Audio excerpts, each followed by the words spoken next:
નમસ્તે વિદ્યાર્થી મિત્રો, મજામાં ને બધા? આપણે ઓનલાઈન લેક્ચરની અંદર ગયા વખતે વર્ગીકરણના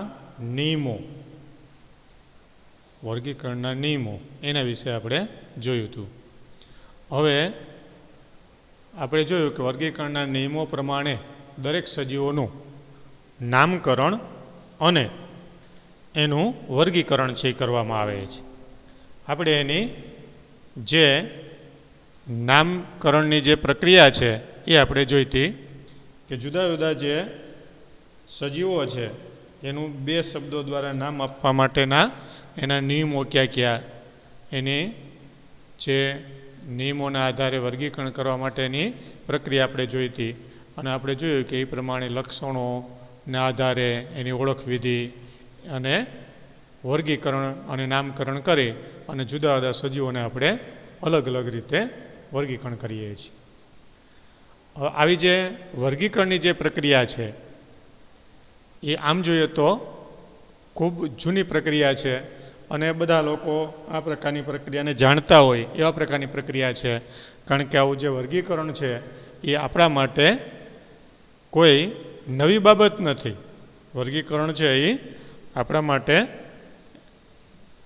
જાણીતી બાબત છે, પણ આપણે આવા વર્ગીકરણની અંદર જુદા જુદા પ્રકારના સજીવોનું વર્ગીકરણ કરવાનું છે. પણ સજીવો સિવાય અન્ય રીતે વર્ગીકરણ કરતા હોઈએ એવા પ્રકારની બાબત આપણને ખ્યાલ છે કે આપણે જુદા જુદા પ્રકારના વર્ગીકરણના જે પ્રકારો છે એની અંદર આપણે અલગ અલગ રીતે આપણે ઘરમાં પણ આપણે ઉપયોગમાં લેવાતા એવા બુક્સ છે, રસોડાની અંદર વાસણ છે, કપડાં છે, એને અલગ અલગ રીતે ગોઠવી અને મૂકીએ છીએ. એ પણ એક પ્રકારનું વર્ગીકરણ જ છે. જેમ જેમ આપણે સજીવો વિશેની માહિતી મેળવતા ગયા એમાં અહીં સજીવોનું વર્ગીકરણ કરવામાં આવ્યું. એટલે આવા પ્રકારનું વર્ગીકરણ જે છે એ અલગ અલગ રીતે કરવામાં આવેલું છે. આવા વર્ગીકરણની અંદર પદ્ધતિસરનું વિજ્ઞાન જેને સિસ્ટેમેટિક તરીકે ઓળખવામાં આવે છે. તો આવું પદ્ધતિસરનું વર્ગીકરણ છે કઈ રીતે કરવામાં આવે છે અને એ વર્ગીકરણની અંદર કઈ કઈ બાબતને સમાવેશ કરવામાં આવે છે એની માહિતી આપણે જોવાની છે. જેમાં પદ્ધતિસરનું વિજ્ઞાન કોને કહેવાય? તો કે આપણે જાણીએ છીએ કે મનુષ્યને જેમ જેમ અલગ અલગ સજીવોના જુદા જુદા પ્રકાર અને એની વિવિધતા જાણવામાં રસ પડ્યો અને એ જુદા જુદા રીતે જુદા જુદા સજીવોનો ઉપયોગ કરવા માંડ્યો, એટલે સજીવોના સંબંધિત જુદી જુદી માહિતીઓનું વર્ગીકરણ છે એણે શરૂ કર્યું. અને આ રીતે મનુષ્ય દ્વારા વિવિધ સજીવોની માહિતી એકઠી કરી અને પદ્ધતિસર વૈજ્ઞાનિક રીતે એનું જે વર્ગીકરણ કરવામાં આવ્યું એને પદ્ધતિસરનું વિજ્ઞાન તરીકે ઓળખવામાં આવે. એટલે કે પદ્ધતિસરનું વિજ્ઞાન એટલે શું? તો કે જુદા જુદા જે સજીવો છે એની અંદર જોવા મળતી વિવિધતાના આધારે વર્ગીકરણની આવી એક શાખા જે છે એ અસ્તિત્વમાં આવી અને આવા પ્રકારની જે વર્ગીકરણની આ શાખા છે એને પદ્ધતિસરના વિજ્ઞાન તરીકે ઓળખવામાં આવે છે, કે જેને કહેવાય સિસ્ટેમેટિક.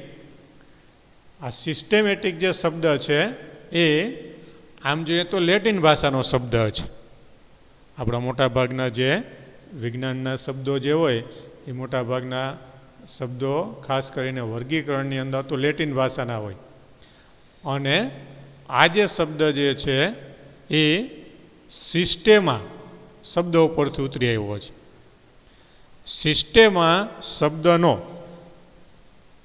અર્થ થાય પદ્ધતિસરની ગોઠવણી. પણ અહીં કોની ગોઠવણી છે? તો કે સજીવોની. એટલે આવી સિસ્ટેમા એટલે સજીવોની પદ્ધતિસરની ગોઠવણી. સિસ્ટેમા શબ્દોનો અર્થ શું થાય? સજીવોની પદ્ધતિસરની ગોઠવણી.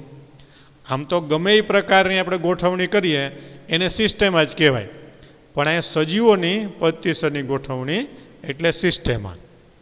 અને એટલા માટે જ જે દ્વિનામી નામકરણ પદ્ધતિ આપી, સજીવોનું જે વર્ગીકરણ કર્યું એ વૈજ્ઞાનિક લિનિયસ, જે આપણે જોઈ ગયા છીએ કે આ લિનિયસે જે આખું વર્ગીકરણ કર્યું એને સિસ્ટેમા નેચર તરીકે ઓળખવામાં આવે છે. સિસ્ટેમા નેચર તરીકે ઓળખવામાં આવે છે. અને એણે સિસ્ટેમા નેચર તરીકે ઓળખાતા એના પુસ્તકની અંદર આ પદ્ધતિસરના વિજ્ઞાનને એણે જુદા જુદા સજીવોનું વર્ગીકરણ કરી અને એણે એમાં અભ્યાસ કરીને બધી માહિતી લખી અને આ સિસ્ટેમા નેચર તરીકે ઓળખાતું પુસ્તક એટલે કે એનું એક પ્રકાશન છે એણે બહાર પાડ્યું હતું. અને ધીમે ધીમે આવા પદ્ધતિસરના વિજ્ઞાનનો એટલે કે સજીવોના વર્ગીકરણનો જે વિસ્તાર છે વધતો ગયો, એનો વ્યાપ વધતો ગયો, એમ જુદા જુદા સજીવોની અંદર એની ઓળખવિધિ, નામકરણ, વર્ગીકરણ વગેરેનો સમાવેશ છે એની અંદર કરવામાં આવ્યો. આ રીતે આવું પદ્ધતિસરનું જે વિજ્ઞાન છે એની અંદરથી સજીવોનું વર્ગીકરણ તો આપણે કરી જ શકીએ છીએ, પણ સજીવો વચ્ચેના ઉદ્વિકાસના સંબંધોનો પણ અહેવાલ આપણે મેળવી શકીએ. સજીવોના ઉદ્વિકાસનો સંબંધ પણ એમાં જાણી શકાય.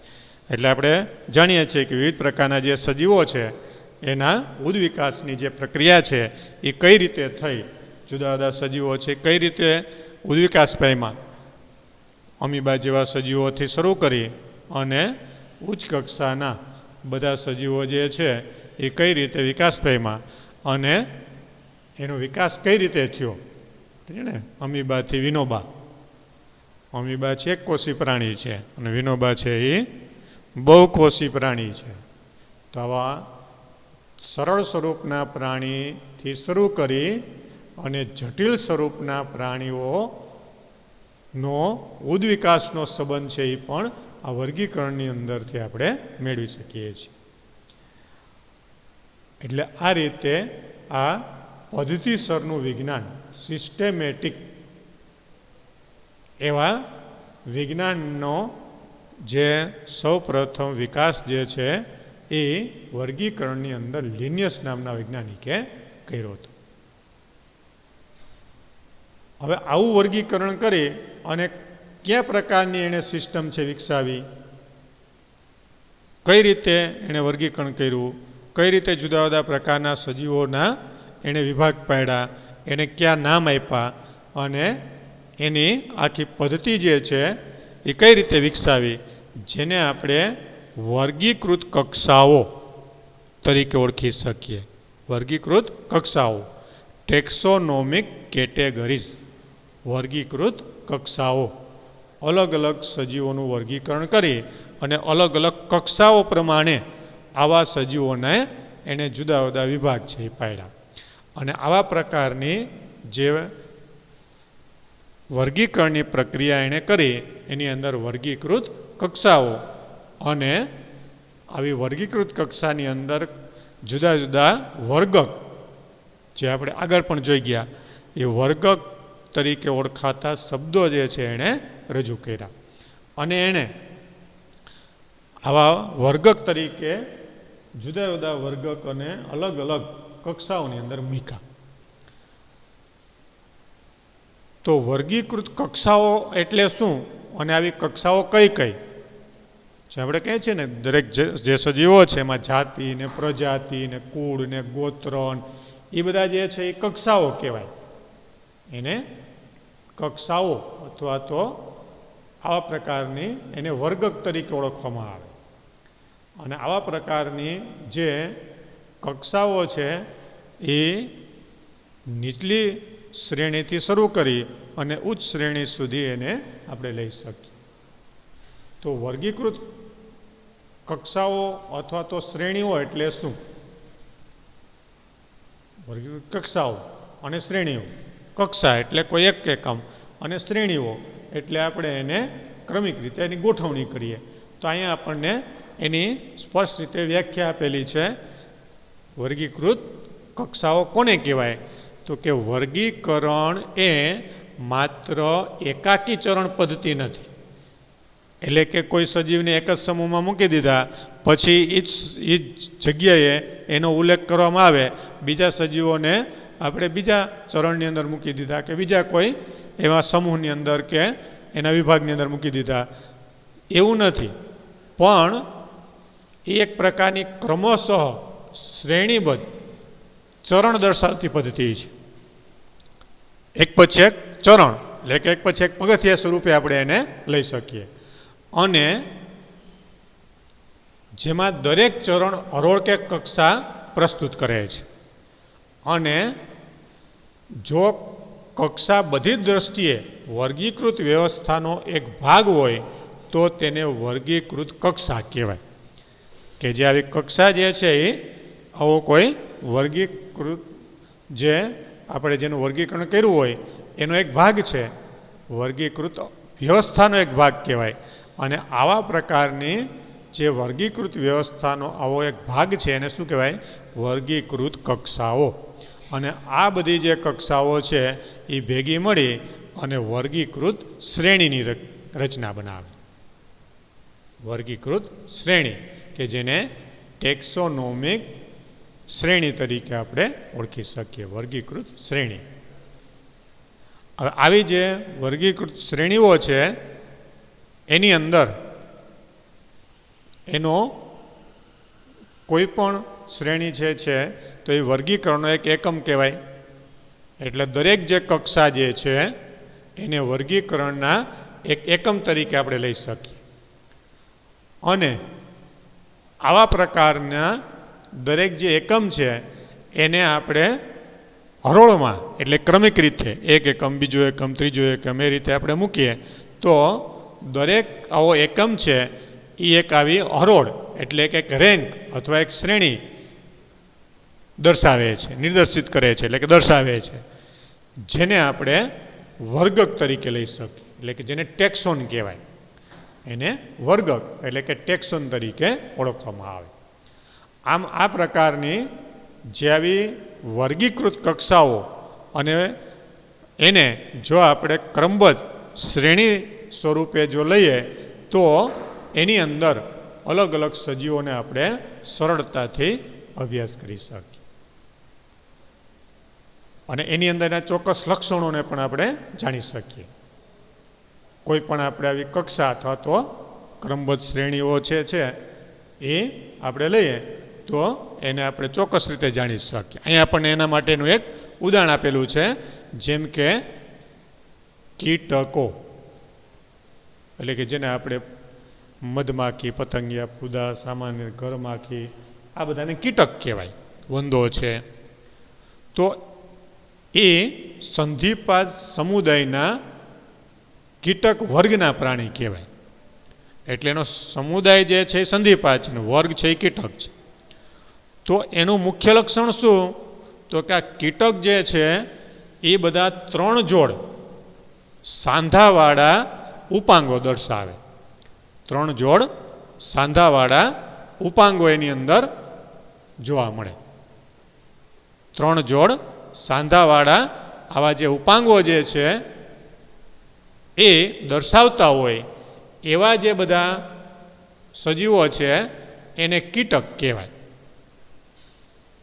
અને આવા બધા જે કીટક જે છે એના માટે જે શબ્દ આપણને આપ્યો એ શું છે? તો કે એક પ્રકારનો એની કક્ષા છે. કીટક એક કક્ષા છે. એટલે 3 જોડ સાંધાવાળા ઉપાંગો ધરાવતા આવા દરેક સજીવોનું જે જૂથ છે એને આપણે કીટક તરીકે ઓળખીએ છીએ. એટલે આપણે કીટક શબ્દ આપણા મગજમાં આવે એટલે તરત આપણને ખ્યાલ આવી જાય કે કીટક એટલે 3 જોડી સાંધાવાળા ઉપાંગો ધરાવે. એના અન્ય પણ લક્ષણો હશે, જેમ કે 3 જોડી સાંધાવાળા લક્ષણો ધરાવે, ઉપાંગો ધરાવે, પછી એના શરીર ઉપર 2 જોડી પાંખ આવેલી હોય, પછી એના મુખની અગ્રબાજુ એવા મુખાંગો આવેલા હોય જે ખોરાકને પકડવા માટે કે ખોરાકનું શોષણ કરવા માટે કામ કરતા હોય. તો આ બધા એના લક્ષણો છે એ આપણે તરત જ ઓળખી શકીએ.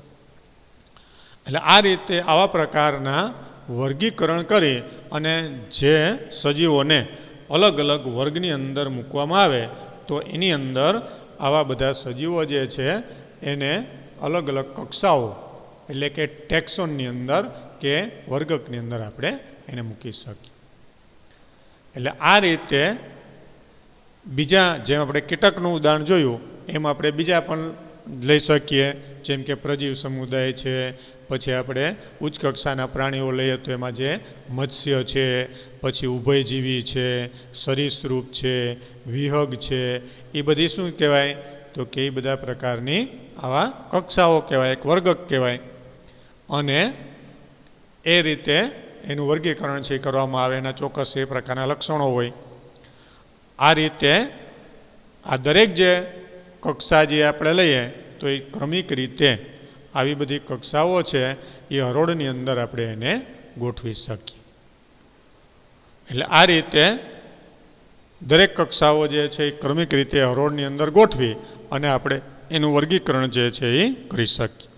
અને એના આધારે દરેક વર્ગીકૃત જે આવા જૂથ અથવા તો કક્ષાઓ જે છે એ આપણને અલગ અલગ એના જે લક્ષણો દર્શાવે, એમાં ખાસ કરીને બાહ્ય રચનાના લક્ષણો જ નહીં પણ એના વિશિષ્ટ લક્ષણો પણ એની અંદર આપણે લઈ શકીએ.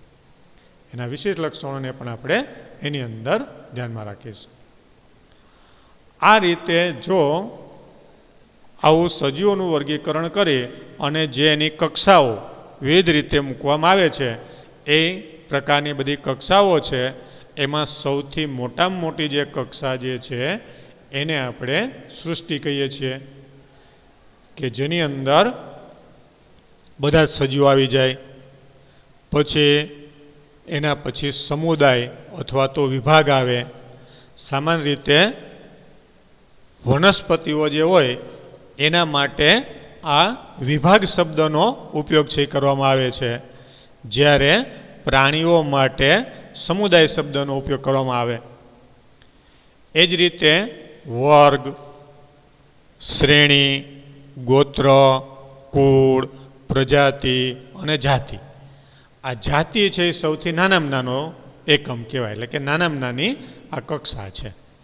એટલે આમ સૃષ્ટિ, સમુદાય કે વિભાગ, વર્ગ, શ્રેણી, ગોત્ર, કુળ, પ્રજાતિ, જાતિ આ બધા જ પ્રકારની અલગ અલગ કક્ષાઓ છે. જેને આપણે સૃષ્ટિથી જાતિ તરફ જઈએ તો આ બધા પ્રકારની જે કક્ષાઓ છે એ આપણે ચોક્કસ ક્રમ પ્રમાણે એને ગોઠવી શકીએ. આમાં આડાવડું ન ચાલે. સૃષ્ટિથી જાતિ તરફ જઈએ તો જાતિ છે નાનામાં નાની કક્ષા છે, અને જાતિથી આપણે સૃષ્ટિ તરફ જઈએ એટલે સૃષ્ટિ છે એ મોટી કક્ષા કહેવાય, કારણ કે જાતિની અંદર ચોક્કસ પ્રકારના સજીવનો એકનો જ સમાવેશ થાય, એક જ જાતિના સજીવોનો એની અંદર સમાવેશ થાય. એટલે આમ વનસ્પતિ અને પ્રાણી સૃષ્ટિમાં આપણે સજીવોને બે આવા ભાગની અંદર વહેંચેલા છે, એક વનસ્પતિ સૃષ્ટિ અને બીજી પ્રાણી સૃષ્ટિ. આ રીતે વનસ્પતિ સૃષ્ટિ અને પ્રાણી સૃષ્ટિની અંદર બધા સજીવોની અંદર જાતિ જે છે એ નાનામાં નાનો એટલે કે નિમ્ન લોએસ્ટ કક્ષાનો દરજ્જો કહેવાય, નાનામાં નાનો એકમ કહેવાય એને. અથવા તો આપણે એમ કહી શકીએ જાતિ છે વર્ગીકરણનો નાનામાં નાનો એકમ છે. અને આ રીતે સજીવોને વિવિધ પ્રકારની બધી આવી અલગ અલગ કક્ષાઓની અંદર મૂકી અને એનું વર્ગીકરણ જે છે એ કરવામાં આવે છે. અલગ અલગ પ્રકારના સજીવોને આવી અલગ અલગ કક્ષાઓની અંદર મૂકી અને આપણે એનું વર્ગીકરણ કરીએ છીએ. આવું વર્ગીકરણ કરવા માટે આપણી પાસે એના અલગ અલગ લક્ષણોનું જ્ઞાન હોવું જોઈએ. વ્યક્તિગત રીતે જે તે જાતિના સજીવોનું પણ જ્ઞાન હોવું જોઈએ. એના અલગ અલગ જૂથ ધરાવતા આવા જે સજીવો છે એની માહિતી આપણી પાસે હોવી જોઈએ. એટલે આવા સજીવોનું વર્ગીકરણ કરી અને એને જુદી જુદી કક્ષાઓની અંદર મૂકવા માટે આપણી પાસે આ દરેક સજીવનું વ્યક્તિગત કે એના જૂથના લક્ષણોનું પાયાનું જ્ઞાન હોવું જરૂરી છે. તો આપણે એને અલગ અલગ રીતે આપણે પણ એનું વર્ગીકરણ છે એ કરી શકીએ. અને જુદા જુદા સજીવોનું આવું વર્ગીકરણ કરી અને આપણે એને અલગ અલગ વિભાગની અંદર મૂકી શકીએ. હવે આ જે બધી વર્ગીકરણની જે કક્ષાઓ છે એ કક્ષાઓને આપણે જોયું કે આ બધી જે કક્ષાઓ છે એને આપણે અલગ અલગ રીતે એનું વર્ગીકરણ કરી અને એને આપણે જાતિથી શરૂ કરી અને સૃષ્ટિ સુધી એનું વર્ગીકરણ આપણે કરી શકીએ.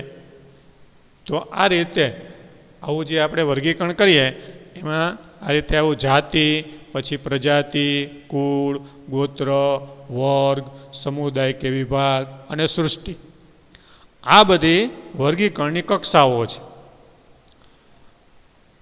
હવે અહીંયા આપણને આ રીતે આમ જાતિથી સૃષ્ટિ સુધી જે એરો દર્શાવીને આપ્યું એનો અર્થ શું થયો? તો કે આવી કક્ષાઓને ચડતા ક્રમની અંદર ગોઠવેલી છે. એ જ રીતે આપણે ઉપરથી નીચે તરફ એનો એરો આપીને દર્શાવીએ તો એને ઉતરતા ક્રમમાં કહી શકાય. એટલે આ રીતે બંને ક્રમની અંદર આવી વર્ગીકરણની કક્ષાઓને આપણે ગોઠવી શકીએ અને જુદી જુદી રીતે એનું વર્ગીકરણ છે કરી શકીએ. હવે આ બધી જે કક્ષાઓ છે એ કક્ષાઓની અંદર આવતા આવા મુખ્ય વર્ગ કે મુખ્ય જે કક્ષાઓ છે એની અહીંયા આપણને સમજૂતી આપેલી છે કે જાતિ કોને કહેવાય, પ્રજાતિ કોને કહેવાય, કુળ કોને કહેવાય, ગોત્ર કોને કહેવાય, એની અહીંયા આપણને સામાન્ય સમજૂતી છે એ આપેલી છે. કે આવી અલગ અલગ જે જાતિઓ છે એ આપણે આજુબાજુ જોઈએ છીએ, પણ ખરેખર જાતિ એટલે શું, એ રીતે પ્રજાતિ એટલે શું, એ રીતે આપણે જોયું કે દ્વિનામી નામકરણ પદ્ધતિની અંદર સજીવનું વૈજ્ઞાનિક નામ છે એ જાતિ અને પ્રજાતિ એમ બે શબ્દોનો ઉપયોગ કરીને આપવામાં આવે છે. તો આ રીતે આ બે શબ્દો જે આપવામાં આવેલા છે એ બે એની શ્રેણીનો એક ભાગ છે, એની એક કક્ષા છે. અને એ રીતે જાતિ કે જેને આપણે સ્પીસીસ એમ કહીએ છીએ, તો આ જાતિ એટલે શું એની વ્યાખ્યા અને એના ઉદાહરણ દ્વારા એની સમજૂતી આપણને આપેલી છે. તો જાતિ કોને કહેવાય તો એની આપણને અહીં એકદમ ટૂંકમાં વ્યાખ્યા આપી છે કે વર્ગીકરણના અભ્યાસમાં મૂળભૂત સામ્યતાઓ ધરાવતા સ્વતંત્ર સજીવોના જૂથને જાતિ તરીકે ગણવામાં આવે છે. કે વર્ગીકરણની અંદર મૂળભૂત સામ્યતાઓ એટલે કે એની અંદર ઘણી બધી સામ્યતાઓ હશે, પુષ્કળ સામ્યતાઓ હશે. એવી સામ્યતાઓ ધરાવતા આવા સજીવોનું જૂથ એટલે એક જાતિ. જેમ કે મનુષ્ય, તો બધાના લક્ષણો કેવા છે? સરખા જ. પછી ભલે કોઈ જાડા હોય, પાતળા હોય, ઊંચા હોય, નીચા હોય, સાંકડા હોય, પોળા હોય. મનુષ્ય સાંકડા પોળા ન હોય. તો આ રીતે આવી જે એના સમાન લક્ષણો હોય, મૂળભૂત લક્ષણોમાં સામ્યતા હોય, એવા બધા સજીવોના જૂથને કે સમૂહને જાતિ કહેવાય. એટલે આપણે આવી એક જાતિને આપણે લઈએ તો એને અન્ય જાતિથી અલગ અલગ લક્ષણોમાં અલગ પાડી શકીએ. આપણે બે અલગ અલગ જાતિને લઈએ તો આપણે એની અંદર એના લક્ષણોની અંદર ઘણા લક્ષણો આપણે એની અંદરથી અલગ પાડી શકાય. એના લક્ષણો છે એ જુદા પડી છે, અલગ અલગ લક્ષણો એની અંદર આપણે જોવા મળશે. અને આ રીતે આવા અલગ અલગ જે લક્ષણો છે એને આપણે લઈ અને એનું વર્ગીકરણ છે કરી શકીએ. કારણ કે મનુષ્યની જાતિ છે તો એ અન્ય જાતિને આપણે એની સાથે સરખાવીએ તો એના લક્ષણોની અંદર આપણને તફાવત જોવા મળે. એટલે બાહ્ય દ્રષ્ટિએ આપણે એનો તફાવત જોવા મળે, આંતરિક દ્રષ્ટિએ ઘણી વખત તફાવત છે એ ઓછો જોવા મળતો હોય. જેમ આપણે એકમને બદલાવતા જઈએ એમ તફાવત જે છે એ બદલતો જતો હોય. તો એની અંદર અહીંયા આપણને એના કેટલાક ઉદાહરણ આપેલા છે. જેમ કે આંબાનું ઝાડ, તો એનું વૈજ્ઞાનિક નામ આપણે જોયું કે મેન્જીફેરા ઇન્ડિકા, એ આંબાનું વૈજ્ઞાનિક નામ છે. એ રીતે સોલેનમ ટ્યુબરોસમ, સોલેનમ ટ્યુબરોસમ એ બટાકાનું વૈજ્ઞાનિક નામ છે. અને પેન્થેરા લિયો એ સિંહનું વૈજ્ઞાનિક નામ છે. તો આ ત્રણેય જે સજીવો છે એના લક્ષણો, એની જાતિના લક્ષણોને આપણે જોઈએ તો એ આપણને અલગ અલગ જોવા મળે છે. એના લક્ષણો છે એ ઘણા બધા અલગ પડી જાય છે અને આપણે એને સ્પષ્ટ રીતે જોઈ શકીએ એવા પ્રકારના અલગ લક્ષણો જોવા મળે.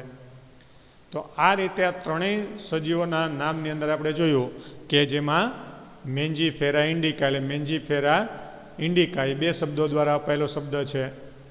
અને એની અંદર જે આ ઇન્ડિકા છે, પછી ટ્યુબોર્સમ છે, લિયો છે, આ બધા શબ્દો એ શું દર્શાવે છે તો કે એ સજીવની જાતિ દર્શાવે છે. એ જ રીતે જે આ મેન્જીફેરા, પછી સોલેનમ, પેન્થેરા, એ બધું શું દર્શાવે તો કે એની પ્રજાતિ દર્શાવે. આ રીતે આવા સજીવની અંદર જે એનો પ્રથમ જે શબ્દ છે એ એની પ્રજાતિ દર્શાવે અને બીજો જે શબ્દ જે છે એની જાતિ દર્શાવે.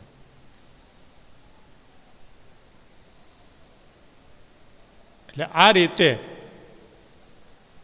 આપણે આ સજીવોને અલગ અલગ વર્ગીકરણ કરી અને હરોળ કે કક્ષાની અંદર મૂકીએ તો એ દરેક હરોળ કે કક્ષા છે એ દરેક સજીવના ચોક્કસ પ્રકારના એના લક્ષણોનું, એના ઉચ્ચ સ્તરનું પ્રતિનિધિત્વ કરતા આપણને જોવા મળશે. એટલે આવી રીતે જાતિ જે છે એ વર્ગીકરણનો નાનામાં નાનો એકમ થયો.